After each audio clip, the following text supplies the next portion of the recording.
Hi, everyone, and welcome to the Three Off the Tee podcast. We're excited and privileged to bring you this episode as our guest, our returning guest, I suppose, is one of the most recognizable people in the world of golf. Before we get our guests in, I'll talk to Harry. Harry's been jet setting across the world for the last month. Harry, you're home, back in Ireland. Only a couple of days ago, you were with Marina there on the bag. Unfortunately, didn't get it done, but you were there to see Leona get it done on the first Irish woman to win on US soil. It's great times. Absolutely. No, look, good 2 weeks. I only joined Marina 2 weeks ago, so I suppose when you go out and you're working with a new player, Ian, you want to just get off to a nice steady start. In my head, I suppose, heading back out to Florida a couple of weeks ago, I said, God, if we can, make the first two cuts, it'll be a steady start. We're going to Asia then in a few weeks' time, and those are limited field events where there's no cuts. So, that was kind of my low ambition, I suppose. But as soon as kind of seeing Marina play and the ability that she has, my expectations rose. And look, we get to a position where we're in the final group there on Saturday, just gone with Leona, and it was great. It was a great experience. I think I learned a lot. I'm sure Marina learned a lot. We didn't have our best day, unfortunately, but a finish of fourth position is no bad thing. And I think Marina, in a couple of days' time now, when she has time to reflect, will look at the first 2 weeks and be quite happy with the two performances. And there's a lot to look forward to throughout the whole season on the LPGA this year. Yeah, there certainly is. Look, it was lovely to see, and delighted for Leona, the first of many. Our guest joined as the commissioner of the Ladies LPGA in 2010.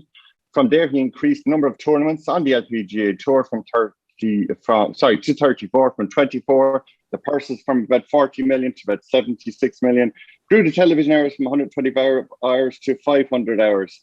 Under his leadership, really, the LPGA became a truly global business. Expansion of the LPGA, USGA Girls of program, which had about 5,000 members when he joined, up to about 90,000 members in the program as well. So in January of last year, though, it was announced that our guest is going to take on the new role of the CEO of the USGA, the United States Golf Association, to commence in the summer of last year. Mike Whan, sir, it's great to have you on again, my friend, and we really, really appreciate you giving us your time. Thank you both. And Harry, I might need you for a member guest in February. If you can pull off top fives in your first couple of weeks, you got some talent, my friend. No problem, Mike. I'll be there. As they say over here in Ireland, I'd go to the opening of an envelope. Unfortunately, you won't see any Marina-like swings out of me, but I think we'd have a fun time. I think that's for sure, Mike. That is for sure. Fab, as Ian said, to have you back on the podcast. Mike, give people, I suppose, a sense as to how the new role, the new job came about, how you're settling in since you've taken that over, and just how life is with you since you've taken over that role. Yeah, very different. Physically different. I moved from Orlando to New Jersey back in end of May of last year. Started officially here in July, and so I guess I'm 6 or 7 months in. Just a completely. It's the good news is it's golf. The good news is my partners are partners I knew, whether we're talking about Jay Monahan or Keith or Molly or Seth. And so I know that arena, but USGA really gets involved in so many aspects of the game. And I guess I knew some of that, but to some degree it's been an exciting discovery, learning a new team. They're learning me. You probably get some of my teammates on your next podcast and they can really tell you what a mess Mike Whan is. But it's been fun. It's been a new challenge. It's kind of what I was looking for. I was at the end of the 2019 season, I said to my wife, I think I got one more year. And then, that year turned out to be a COVID year. So you kind of just stick your head down and make sure you get through it. But by the time we got to the end of 2020, we're playing again. And I knew the 21 schedule was fine. I did what I haven't done many times in my career, which is announce I was leaving when I had no idea where I was going. Scary and exciting all at the same time. And, kind of about a week later after I announced that, I got a phone call from president at the time of the USGA. So I didn't expect to be working as soon as I was working, but I'm really excited about the opportunity, love the people, and love the fact that I'm still engaged with the LPGA, with girls golf, with drive, trip, and putt, and first tee, and all the other things that mean a lot to me anyway. So I feel like I got a chance to take on some new challenges and at the same time sort of protect and further the relationships that I've really built over the last couple of decades. Brilliant, Mike. And for our listeners here in Ireland, we possibly might be a little bit more familiar with the governing body over this side of the world, the RNA. But if you can, in a kind of a short paragraph, maybe give us a sense as to the role that the USGA provides for golf in America or golf around the world. I suppose maybe, like I said, just give us a kind of a sense as the overarching body that it is. It's funny you bring that up, Harry. I've sat in so many airplanes now with a sweater that'll say USGA, and the person next to me will start talking golf, and somewhere in that conversation they always go, "What is it the USGA does?" I mean, it's amazing for a 127-year-old company how little people know. And I find that even inside the building, people struggle with kind of giving a simple answer. So I started telling people that from now on the outside, we can be the United States Golf Association, and that's what USGA. But on the inside, we're going to talk about unify, showcase, govern, and advance, because that's what we do. We unify the game with World Handicapping System together with the RNA, with course ratings, with the GIN system for handicaps. We showcase the best players in the world at any stage of their career, male, female, old, young, professional, amateur. We have 15 different championships on our lineup to really showcase players at the best stage of their game and sort of inspire the rest of us. We govern the game. Most people are aware of our governance position. I always say that nobody likes a police officer until you need one, but we're the police officer of golf that tries to look to the future and make sure that the rules not only bring the whole game together, but ensure the game will be strong long term. And then lastly, we need to advance the game. If I was being honest, it's the thing I felt was missing from the USGA when I was over at the LPGA, which is a really big, bold commitment to the future of the game. So we're going to talk a lot in the years to come about our advancement commitments, things we're going to do to make sure the game grows for the next 30, 50, and 100 years. We're lucky right now that golf really sits on the top of the mountain in the sports vernacular, but no guarantee that we will for the next 50 years unless we're thinking about it today. So unify, showcase, govern, and advance is the way I think about the USGA and our partnership with the RNA to do those four things around the world. I suppose you're right at the time as the CEO and taking up the new job, Mike, and I suppose on your plate then is one of these major issues, this distance inside report. And if you could talk a little bit about that, I suppose. For those who don't know, it's a comprehensive research and analysis on the contributors to and the long-term impacts of hitting distance in golf. So it was published last year. You're in now in the summertime. Have you got a chance to digest all of it, and what are your thoughts on it? And I know there was a few people that came out, they were critical of it, said that it was a waste of time, but is it essentially, and I like the fact that you're there, is it essentially a drawing the line in the sand? And the fact that you did work with TaylorMade, back in the mid-90s, being the GM there of the USGA with Adidas Golf, you have an experience with the R&D departments. And I suppose from their side, innovation has to be rewarded. That's why the millions of dollars go back into the new club that we pick up every year, and we're all delighted to see it. And then you're trying to match that with this distance issue that is there in probably the elite level world of golf. It doesn't affect me or Harry or maybe yourself or a few other people. Well, first, I'm impressed with you guys. You waited 12 minutes to talk about distance, so that may be a new record in terms of the Mike Whan interview since I got here. Yeah, if I was being honest with you guys, when I got to the USGA, I was aware of the distance insight studies. I was aware of the USGA and RNA's work, but I probably didn't. I didn't really engage that much. I used to think at the LPGA, it's probably not something that we're gonna worry about. You're probably talking about people other than us, and certainly other than me and my little handicap. But yeah, there's it only takes you minutes, not days or weeks, to get involved in distance when you get here. And like I was talking about, unify, showcase, govern, and advance. In the world of govern, I get it. Some people would just prefer. I mean, I've sat on a bunch of planes where somebody says, "Hey, Mike, please just leave equipment alone, will you?" And I think they don't really realize that for 60 years, the USGA and the RNA have had equipment standards in place that do put some limits on how far, how long, how fast. I don't think a lot of people sort of grasp that. But, back in 1976, the USGA and RNA started talking about the max distance of a ball under certain conditions. In 86, they updated that test to better replicate top, the longest players in the game. In 2002 and 2004, they updated it again. If I was being honest and a little bit critical of myself and the USGA, I would say maybe the biggest miss over the last 20-something years is we sort of missed a decade. We were doing kind of every 10-year check-in. So when you kind of look at it again in 2022, it's really been almost 20 years since our last real look at our distance standards as it relates to equipment. And the reality is a lot's changed in 20 years. A lot's changed in 100 years. That's what the distance study proved, which is it's been a slow and steady increase. There hasn't been any one magic moment where everything jumped 30 yards. But between athletes, stretching, course setup, equipment, there isn't one thing. There's a lot of things that have slowly meant for this kind of creep of distance. And while a small, steady creep of distance isn't anything to, nobody, the sky isn't falling on anyone's golf course tomorrow.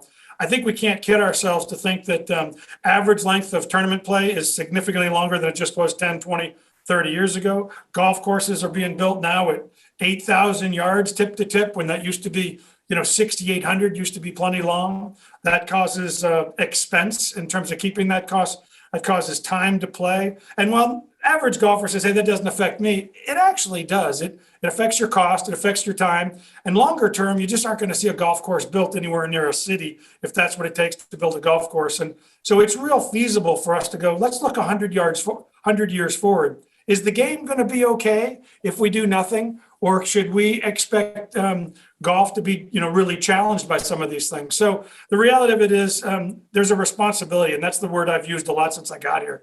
I don't know that I walked in here screaming distance, distance, distance. But as I got into it, I realized, we really have a responsibility between us and the R&A to make sure the game is at least as strong 30 or 50 years from now, if not stronger than it is today. I've said this many times, but when I was a young boy and I would turn on TV on the weekend, in America, I would watch the Professional Bowlers Association.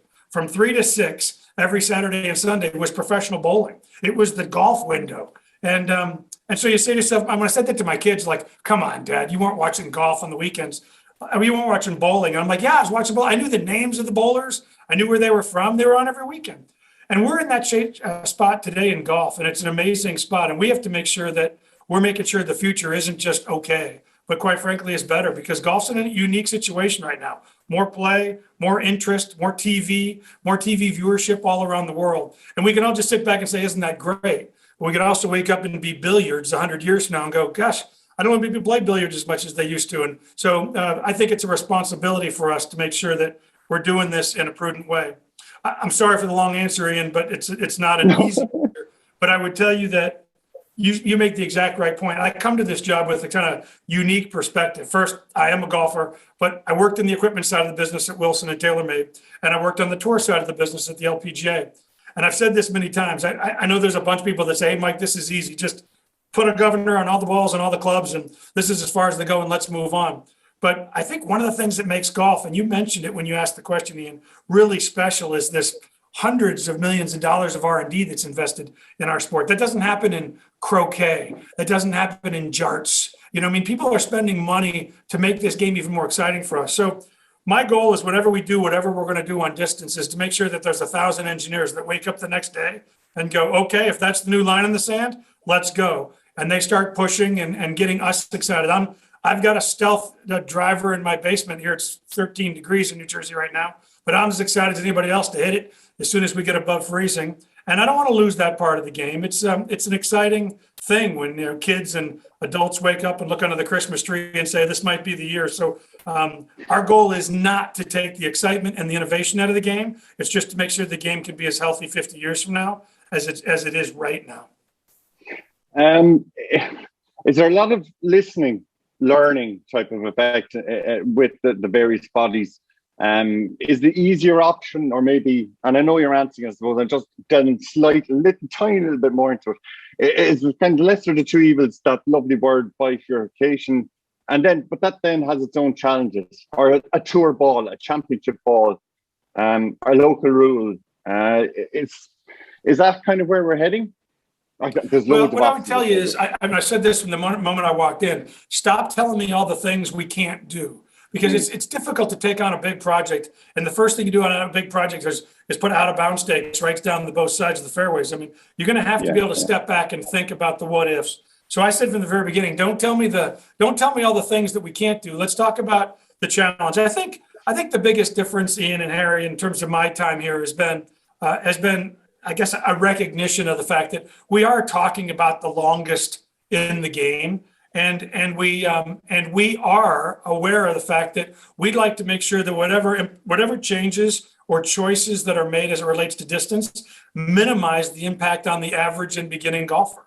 I don't envision a decision that says everybody's drive is now 30 yards shorter, sort of get over it. We realize that the distance challenge isn't coming from my wife, it isn't coming from me, and it probably isn't coming from the juniors. But we also can't just turn the cheek and say, you know what, we'll just build another tee 30 yards back and that'll be fine for the game. So whether it's bifurcation, not bifurcation, whether it's same ball or same club across the board, I'm not going to put those restraints on us just yet. I want my team to be able to think big and then dial it in. And this process, as you guys know me, I was born with a lot of skills, but patience wasn't one of them. So this process is a slow and steady process by design, so that we don't crush the manufacturing business. We don't try to change golf rules instantly overnight. So this is going to be a slow process. I've said to many people, we're probably on a 25, 26 kind of situation, not on a 22, 23 situation. Our next update on this will be somewhere in Q1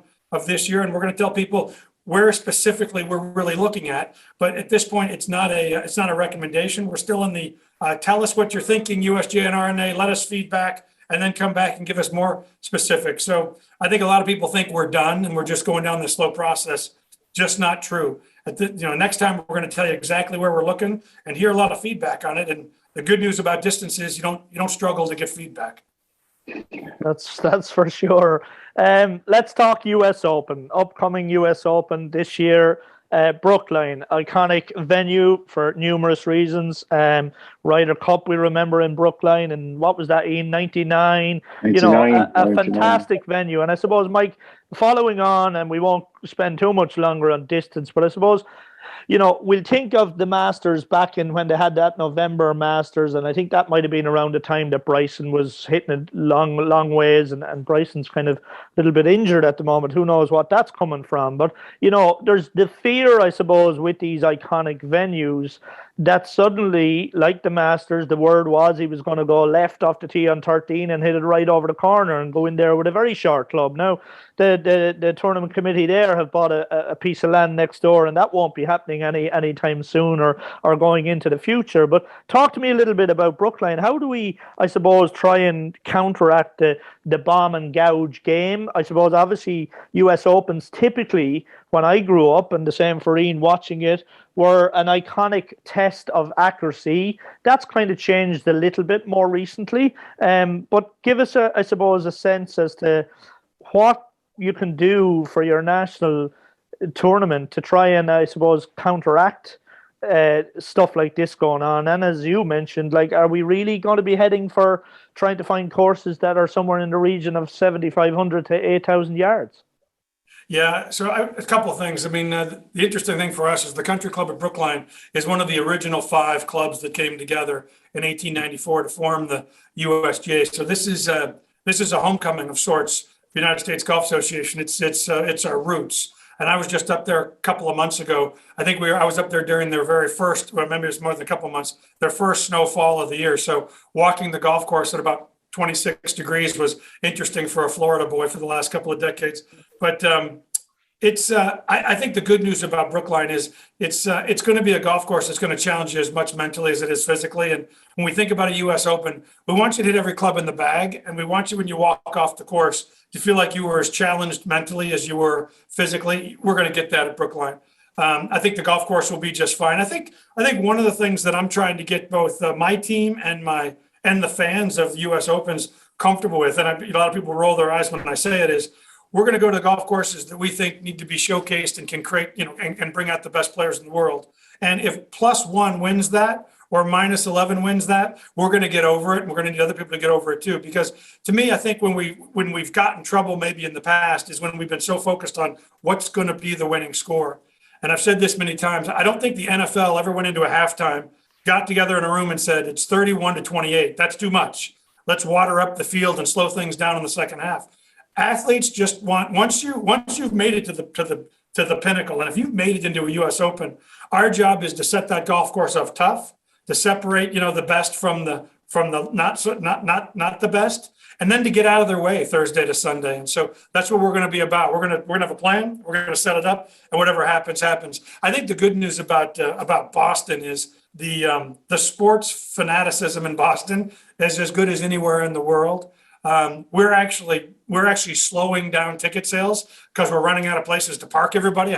I don't think there's another church lot available within 30 miles of this place that we haven't leased for the week, because we do want it to be great and a celebration. But it's going to be nuts, and I think that's what makes it fun. So I'm not worried. Whatever strategy somebody takes, if somebody takes driver out on every tee box and that's their strategy, fine. But the country club has teeth. And, people will find the teeth of the country club. We're excited about it. I know the city's excited about it. And I would say working together with the city of Brookline, we're probably going to have the greenest U.S. Open we've ever had too, in terms of getting some guidance for them on how to make sure we can even have a greener championship and not just a great championship. So it's been a fun partnership to go back to our roots in Boston. Mike, I was just going through the USGA and what they're about and the various organizations that they work with, and I'm looking at junior golf, and I'm surprised, and this is on you, Robert, that there's no kind of essential golf federation, I think, in the US.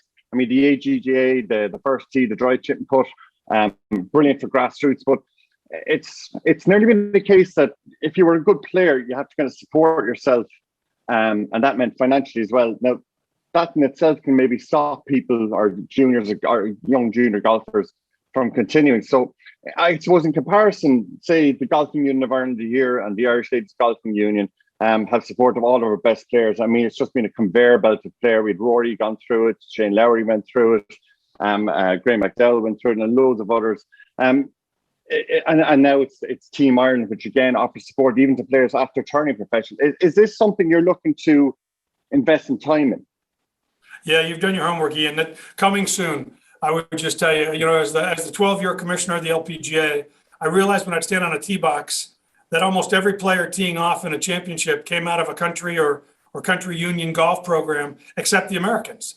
And that's not, I wouldn't say that's problematic. I would just say it's a disadvantage. And I think, for talented players who had parents who understood the process, you can figure it out. And to your point, the AJGA puts on an incredible kind of feeder tour, feeder into colleges, feeder into professional golf. And they have what they call an ACE grant program, which helps people that would otherwise have a hard time financially going through that. But we really count on parents and players to sort of figure it out on their own in the States. And so, Team USA is coming. It's something I'm going to spend a lot of time on in 2022, something that we plan to talk about by the end of 22 to get started in 23. And I don't view it as a thing that we would do to create a huge advantage for American golfers. I think it's just to eliminate a disadvantage, quite frankly, that America has versus the rest of the world. The good news right now, Ian, is I've never been a part of the game when there's been this much collaboration among the stakeholders of the game. Seth and I, Molly and I, Jay and I, Keith and I, Martin and I, we like each other, which is one, and we work on things together. So it's really exciting. So when I said in an interview one time, I'm fully committed, I'm going to get my board fully committed, and the USGA is going to be part of a USA development program for young kids that's not only help the best of the best evolve to wherever the game takes them, but also help kids that might come from situations where they financially can't get on that train. And we're going to solve that financial problem for them. As soon as I said that, I got calls and emails from all of my partners in the game saying, how can we help? Do you want to do this together? And I remember, just sitting there thinking, man, the game is in such a good place, because I'm not sure 20 or 30 years from now, everyone would have said, oh, the USGA is doing that, then we'll go do this. And that's just not the case today. So I'm excited. This won't be the USGA on its own, but quite frankly, we know that I've said this many times. When I was at the LPGA, I wouldn't have felt comfortable taking member money and allocating it just to a US development program, because my members were from all over the world. But the first two letters of USGA are United in States. So we're going to be fully committed to building a better US pipeline to college, pro, and even just teaching professional kind of positions. Mike, we'll move on to ladies golf. I missed you by a couple of months. I went out caddying in the first week of September, so I'm still a very new age guy out there. But like, the respect within that tour that you've been held, and the way in which your name is mentioned on the LPGA is testament to you and the work that you did there in your time there. It's an amazing tour in a few ways. I'm a golf professional now for over 20 years. I'm immersed in the game. I'd like to think that my knowledge and experience over the years has taught me a lot, but that tour is an amazing tour. The job that you did over the years, and Molly is continuing to do, and please God will do over the coming years.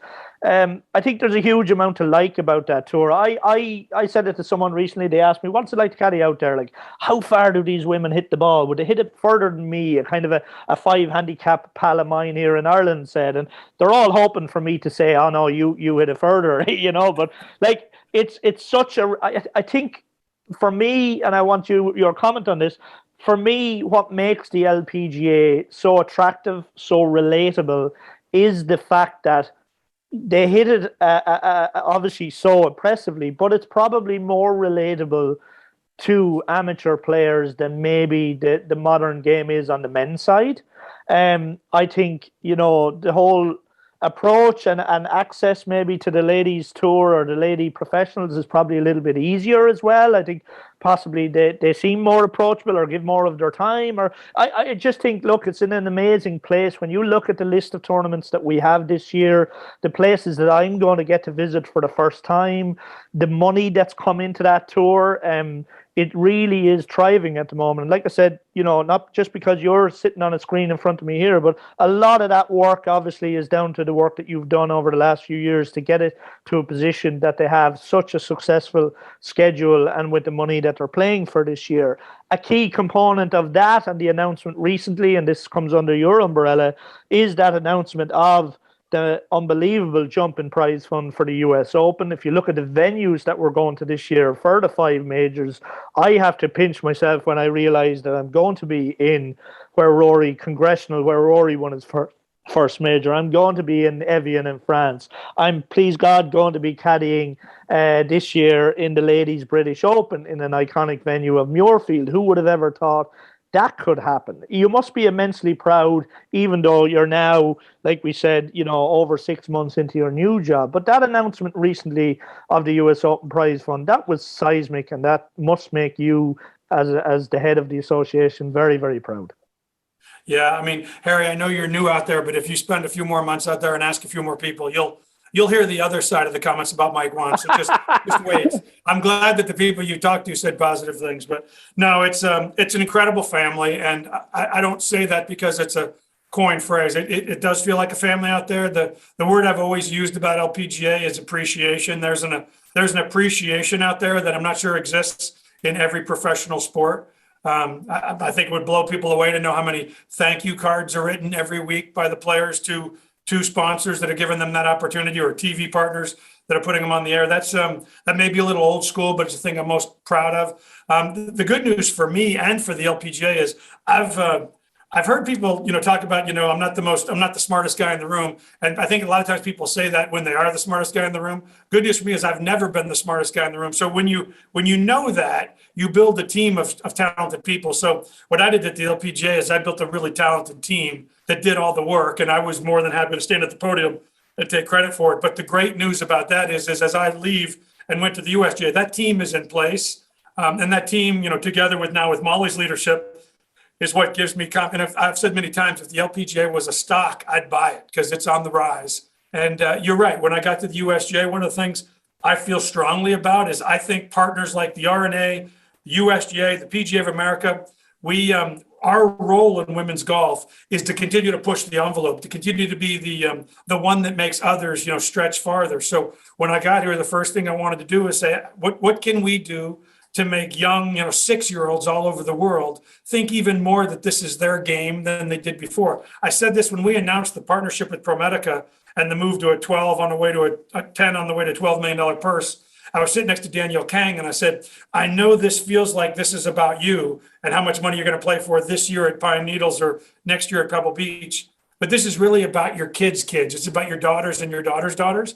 We're going to push the envelope. So they don't think of women's golf as something other than men's golf, but the same thing. And I think we're well on the way to doing that. I'm really proud of the fact that when the USGA started, 127 years ago, they launched the U.S. Amateur and the U.S. Women's Amateur on the exact same year. Imagine 127 years ago walking into any pro shop and saying, we're going to have the Women's Amateur here. I'm not sure that would have, that probably seems obvious today. 127 years ago, that took some bold vision, and I'm proud of that. Absolutely, 100%. And as I mentioned, some of those venues that we have this year, they truly are iconic. And the list of tournaments that the lady players have the opportunity to play in, it's hugely successful tour. It really is on the rise. And you're right, if there is a stock that comes available, I might invest some of my own earnings in that as well. I had a player who I'll just say is over 30 on tour send me a text and said, "You're killing me," when we did our announcement. I'm like, "What do you mean I'm killing you?" And she said, Oakmont, Marion, Pebble Beach, Pinehurst, Oakland Hills. There's no way I can stop now. And I said, well, then it's doing exactly what we wanted it to do. Mike, excuse me, sorry. Something that kind of got me, pardon the phrase now, jumping out of my seat last year was the announcement, only a couple of months ago, that the USGA were going to introduce the US Adaptive Open Championships for people who are disabled. Obviously, one being myself as well. So obviously, was incredibly happy, joyous, encouraged, inspired, excited. You name it. That was me. I said that's something I have to try and make happen. But I suppose the idea for creating this championship was with your predecessor in 2017. But I suppose you've just come into the job, and I would think, and again, I'm not the CEO, but as a CEO, people tend to circle the wagons, I suppose, and slowly reveal their objectives, and never mind announcing another major. And this is the USGA's obviously 15th. I know you like the proverb, go further, but not faster. But you're definitely a fellow that goes faster. So can you just tell us a little bit about the vision and the plan for this major initiative, really? Well, I think if you start with golf, the game of golf, I think the overwhelming, the list of the great things about golf is probably 100 long, but I would put at the top of the list of golf is it's a game for everybody, wherever you are in your life, whatever you're doing in your life, male, female, amateur, professional. And I think the Adaptive Open is a glorious example of that, which is the game means a lot to people wherever they are in their life and whatever they're struggling with in their life. I mean, we've seen it with returning veterans from war. And so putting the Adaptive Championship together, I think does three things. One is it's a further message to the world that this game can bring us together no matter what your background or how you got here. The second thing is I think it leads to a longer term pipeline that can lead to Paralympic kind of activity where we can really start to give people. I think some of the times when we put together a USGA championship, we not only want to create something for people to strive for, but we think if we can create something strong enough, it will build essentially events around that event. When we started amateurs 127 years ago, there were some amateurs, but today, if you look at the amateur schedule, it's built all around the US amateur or the British amateur. So, and I think the same thing will happen here. I think you'll see the US Adaptive Open lead to lead-in events and playoff events and all that will build around one Bannerstone event. And then I think that that can go to the next level. And lastly, I think, our mission, our responsibility is to make sure that we're making this game better in 20 or 30 or 50 years. And I think this is a great example of us being able to lift the game for everybody else. And by the way, this championship won't be just for the people like yourself, if you're lucky enough to be in Pinehurst to play it. It's really going to, my sons have to watch this, and I think it'll change the way they think about golf. I mean, my wife will watch this. I think it'll change the way they think about golf. I think this is a definition expanding moment for the game, and hopefully, in fact, I would say more than not just hopefully, I can promise you it won't be the last definition expanding event we get involved in, because I think expanding people's perception of who and what plays this game is our responsibility. Just on that as well, because we've spoken to Keith Pelly on the European Tour as well. So you talk about partners coming together, whereas maybe 10, 20 years ago, the USGA wanted to do their little part, the European Tour wanted to do their part, now the DP World Tour. But I suppose it's very encouraging that everyone is together. And look, for selfish reasons, if you want it, the adaptive sport, I think is amazing. The stuff that Keith Pelly at the European Tour now has been doing. So I know this is a kind of a global program, which I suppose for my area, the area that I have a real interest for obvious reasons is I think it's very encouraging that, as you said, golf has never been in a better place.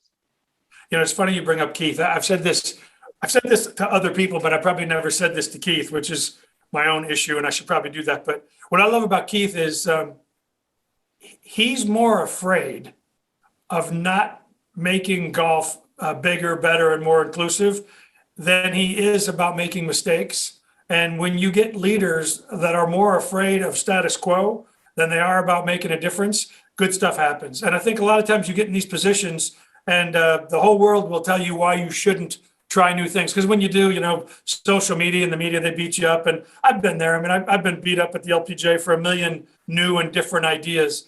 But what I like about Keith when I talk to him is Keith's one of those guys who respects history, but he's more afraid of not making some history than he is of just of watching history. So he's a good leader for me to spend time with. He pushes me, and this is a good example. It was a couple of years ago at the Masters when he told me about having some adaptive championships built into the front end of his championships, and it was like a light bulb went off for me. Brilliant. Mike, we're going to slip on to our little quiz question. I'm not sure, actually, did we do this with you the last time? We like to play a rapid fire quiz round. 9 questions, basically over 9 holes. We like to think of it that we'd play it out on your favorite back 9. So before we ask question 1, you might tell us on which golf course would you like to kind of play out this on the back 9 of your favorite course, maybe? Well, I just watched Pebble last night, so let's play back 9 at Pebble, and hopefully I can have a hoagie-like experience. Absolutely. Right, Ian, you're going to kick us off. Right, number 1, highest point of your career. Highest point? Yeah. Right now. Great answer. What an answer. Wow, great answer. Oh, Ian, you gave me this. On this podcast, isn't it? Yeah. I just mean right now I feel more responsibility. I feel more of a responsibility to be good than I ever have. And I felt that when I walked into the LPGA, don't get me wrong. But I'm 57, so life changes at 57. You stop thinking about your next job and you think about my next job. It probably isn't a job. So I want to. I don't have a long fuse on this one. So I want to be good. I want to be collaborative. And I want to make real difference, and I want to do it now. Brilliant. I don't know why Ian chose the set list here, but I have the second question on hole 11 on Pebble. The lowest point of your career. Thanks, Ian. I was fired at Wilson Golf after being there a year, and because they brought in a new CEO, brought in his own people, and I circled my house for about 4 times because I didn't want to tell my then pregnant wife that her husband was unemployed. And in a weird kind of God moment, so that was on a Monday. And on Thursday, I got a call from TaylorMade saying, I know you're happy at Wilson, but would you ever consider moving to TaylorMade? So, of course, I told them how happy I was at Wilson, but I'd be happy to fly out and see them. I was only unemployed for a week, but it was a long week. And at 31, you feel like you're pretty bulletproof. And man, I was so good. I was convinced I was great. But unfortunately, the rest of the company wasn't as convinced as me.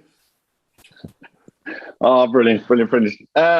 Bucket list course you'd like to play. Apart from Pebble, because we're doing this. National Golf Links is probably up there. I'd like to play MacArthur down in Jupiter. I just drove by a couple of weeks ago. I've got a couple of friends that are members, but I was down there for some other meetings, and I drove by and I said, how is it that I've never driven in there and I love the little milk carton logo. So hopefully if somebody hears me on the podcast and you're a member, throw me a bone, would you? Brilliant. We'll get it out there. Next question. If there's a movie of your life, who is playing you? Oh, Brad Pitt, of course. Straight up. Okay, yeah, you've said it. We'll go with that. I just went to high school with Sean Payton, and I just saw this coming attraction for a movie coming out about Sean Payton where Kevin James is playing him. And I get it. I mean, Kevin James, good actor, funny guy, but I'm thinking, gosh, I mean, no offense, Kevin, but I hope you're not playing the Mike Whan story. But no, I have no idea who would play me. The good news is there'll never be a movie about the life of Mike Whan. So this won't be a challenge we'll have to deal with. But I used to, when you get on these Zoom calls and you turn off your camera and a picture comes up, I asked my IT department to put in a picture of Brad Pitt, the young years. So every time I chime off the call, you have to see Brad Pitt. It's a guy can dream. Brilliant. Do you like the swimming pool or the sea? No interest in the sea. Lakes only for me. I have a place in Reynolds, Georgia on the lake, and everyone always says, why not Hilton Head or Jupiter, Florida?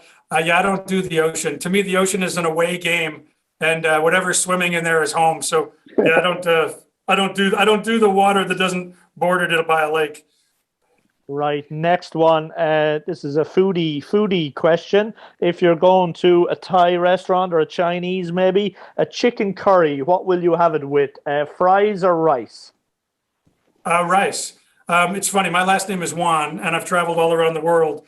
So Chinese are pretty sure I'm going to be Chinese when I get there. Mexicans are pretty sure it's going to be Juan when I get there. So everybody always thinks that I'm the Chinese think it must be spelled Wong and it's WHA. And you guys get a kick out of the fact it's actually Scottish. It was Mike Whan. We lost the Mac somehow when we came across. But I've been served Chinese, Mexican food in pretty much every country in the world. So if you're going Chinese, you got to put the rice in there. Plus, I need the chopstick challenge of rice through chopsticks. So I always eat fries anywhere else, as most people would tell you. I'm a burger and fries guy. I'm the only guy who goes to Morton Steakhouse and orders a cheeseburger. But yeah, if I'm on the road, it's got to be rice with chopsticks. Very good. Very good. Your favorite? Let's see if we go for it. Your favorite stop on tour, Mike? So my favorite stop when I was on the LPGA. Yeah, either or. So my favorite stop on the LPGA was Singapore in the beginning of the year. I think there's something about we would travel all through Asia, and when you get to Singapore, to me as a Chicagoan, felt like I just landed in Chicago, but with easier access. The dollar's about the same. The people are super nice. I'm a clean freak. I've got some OCD issue that's got a distant gene. So if you're a clean freak and you're in Singapore, you're like in heaven. And so Singapore to me was just a comfortable, safe. People understood their golf. And then the best stop for me, and this will sound strange, but when you're commissioner of the LPGA and you're playing 34 weeks a year, the best one to me was the Tour Championship, because you're first I'm at the Ritz in Naples. It's November. The rest of the world is starting to snow. And I was, and it's when the dream came to reality. I've said this many times. As the commissioner of the LPGA, you have a front row seat to watching women achieve dreams that, quite frankly, in many cases are bigger than they really dreamed when they were a kid. So to stand on the 18th green and to know two things are true. Some woman is going to change her life forever this afternoon. And the second is you're about to have 8 weeks off. That's a great combination for a commissioner every year. So you'll experience this, Harry, when you get to Naples. You think it's been a great run, but I need about 4 weeks of total sleep. And that's what you're looking forward to on that 18th green. Great answer. I'm also looking forward to our next tournament. As you know, we've a 3-week stretch off now, and Singapore is the next one. I've never been there. So, yeah, from what all the other caddies tell me, great place, great stop to go to. So, yeah, plenty to look forward to for the remainder of this year. We'll move it on. Ian has given me another nice one. We're on the 17th tee now at Pebble. Your greatest weakness? My greatest weakness is having to hit a 3-iron on the 17th tee at Pebble, but my greatest weakness is probably it's either pizza or sleep. I'm really good at one and really bad at the other. So I wish I could stay asleep at night, but when I wake up, whatever time I wake up, it's go time. I'm a morning guy. I'm highly caffeinated, and there hasn't been I haven't met a pizza I don't like, which has taken me from size medium to size large to extra large. And I said many times I was expanding faster than the LPGA schedule when I was there, and I blame pizza for that. But I wish I was a better sleeper, and I wish I could say no to pizza. Well, the last one. Here we are, 18th hole. Mike, your greatest strength? I think my greatest strength is realizing that I need talent around me, and I can tell you that's my greatest strength because I didn't have that when I was young. When I was young, I was pretty convinced. Like I told you about the Wilson experience, or I was a walk-on quarterback at college until the first day they put up the depth chart, and I realized I was on page 2 of the depth chart. So I was convinced I was going to play in the NFL, but my coaches had sort of different philosophy on my talent. So pretty early in my life, I realized that I wasn't the guy that should be carrying the ball or have the ball thrown at. I needed to be getting the ball out of my hands and in the hands of more talented athletes. And really the same is true as a leader. I surround myself with really good people. I try to call a really good play, but the play almost never results in the ball in my hand. And I've been around a lot of good leaders that don't get that, and it's too bad. But I think when you figure that out in life, and everybody does at some stage, it's game changing. And for me, in a weird way, at 57, the most exciting part of my job is watching younger talent flourish. You know, when I was young, I could really care less what everybody else was doing. And at this age, it's watching Thomas Pagel, John Bodenheimer, John Pedani, Susan Pickett. It's watching athletes reach their pinnacle. It's weird to say because I was so focused on me when in my 20s and 30s, but I think my greatest strength is realizing that it isn't about me, never has been about me. And if they're going to count on me, we're going to be in a lot of trouble. I don't know about that, Mike, but I have to say, in our time of getting to know you over the couple of podcasts and a few emails that we've shared from time to time, you've been nothing other than another gentleman. And I think if that's what people say of another individual, that should be good enough for us all. But we really appreciate you coming back on the podcast. I hope through my travels and your travels, we might actually bump into each other in person this year at some stage in some of those venues. But a huge thanks for coming on the Tree Off the Tee podcast again, Mike. It's been an absolute pleasure. I'd be happy to hand your player a $1.8 million check at Pine Needles, and then you can figure out whatever commission you get out of that guy. So I'll see you at Pine Needles, if not beforehand. Absolutely. Mike, take care. Thank you very much. See you guys. Mike, brilliant. Thanks very much.